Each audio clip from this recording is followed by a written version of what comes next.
When Solomon prayed this prayer to the Lord, he was on his knees in front of the Lord's altar, and his arms were raised toward heaven.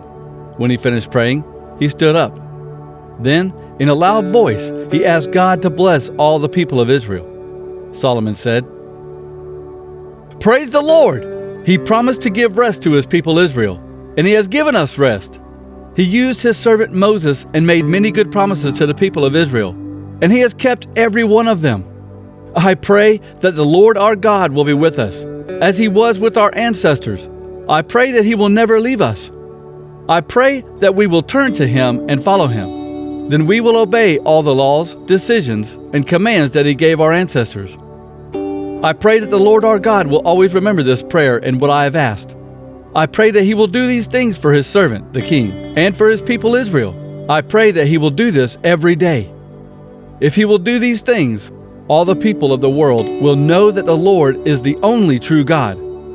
You people must be loyal and true to the Lord our God. You must always follow and obey all of his laws and commands. You must continue to obey in the future as you do now." Then King Solomon and all the Israelites with him offered sacrifices to the Lord. Solomon killed 22,000 cattle and 120,000 sheep as fellowship offerings to the Lord. In this way, the king and the people showed that they had dedicated the temple to the Lord. King Solomon also dedicated the yard right in front of the Lord's temple. He offered burnt offerings, grain offerings, and the fat from the animals that were used as fellowship offerings. King Solomon made these offerings there in the yard. He did this because the bronze altar in front of the Lord was too small to hold them all. So there at the temple, King Solomon and all the people of Israel celebrated the festival. People came from as far away as Hamath Pass in the north and the border of Egypt in the south. This huge crowd of people ate, drank, and enjoyed themselves together with the Lord for 7 days. Then they stayed for another 7 days. They celebrated for a total of 14 days. The next day, Solomon told the people to go home. All the people thanked the king, said goodbye, and went home. They were happy because of all the good things that the Lord had done for David his servant and for his people Israel. When Solomon finished praying, fire came down from the sky and burned up the burnt offering and the sacrifices. The glory of the Lord filled the temple. The priests could not enter the Lord's temple because the glory of the Lord filled it. When all the Israelites saw the fire come down from heaven and the glory of the Lord on the temple, they bowed their faces down, low to the ground on the pavement.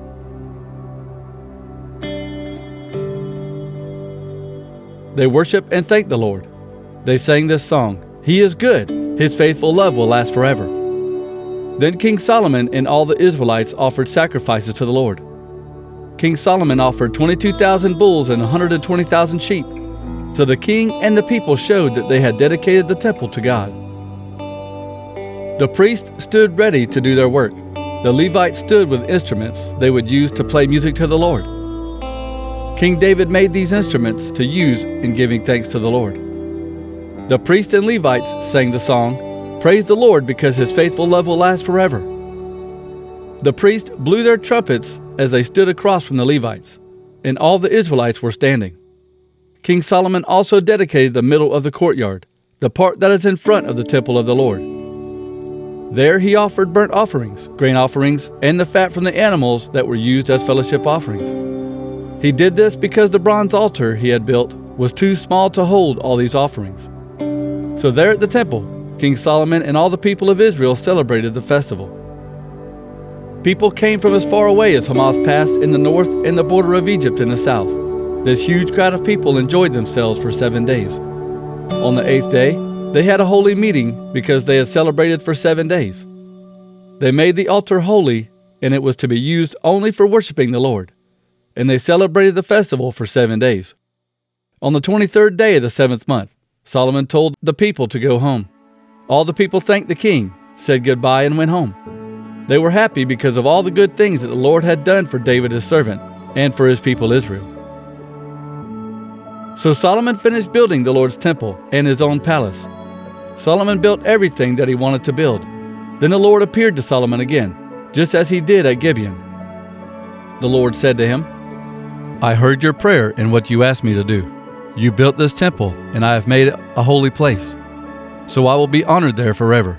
I will watch over it and think of it always. You must serve me with a pure and honest heart, just as your father David did. You must obey my laws and do everything that I commanded you. If you do, I will make sure that your family will always rule Israel, just as I promised your father David when I told him that Israel would always be ruled by one of his descendants. But if you or your children stop following me and don't obey the laws and commands that I have given you, and if you serve and worship other gods, I will force Israel to leave the land that I have given to them. Israel will be an example to other people.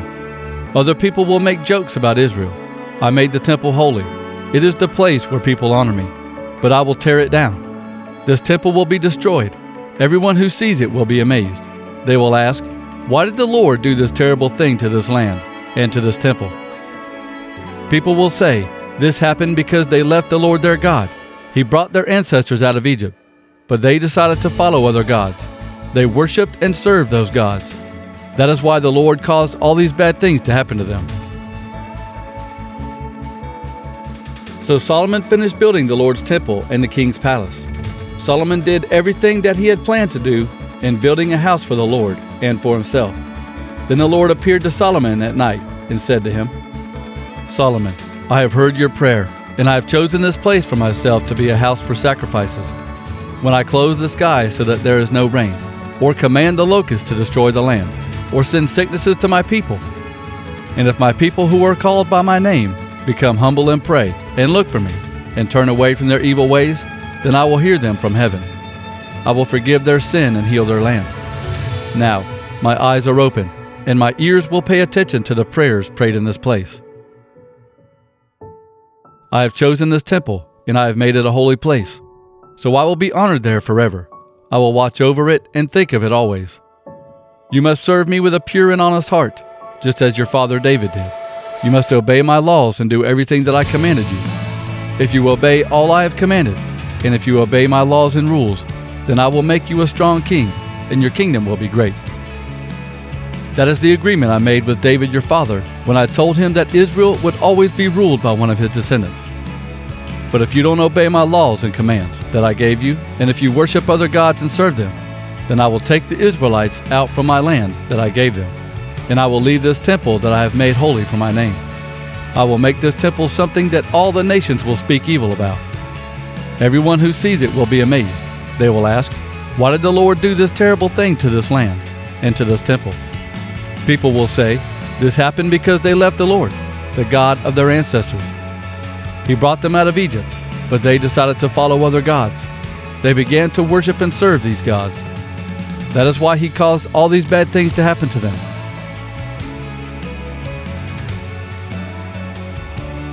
It took 20 years for King Solomon to build the Lord's temple and the king's palace. Hiram supplied Solomon with all the cedar, pine, and gold that he wanted. So Solomon gave him 20 cities in Galilee.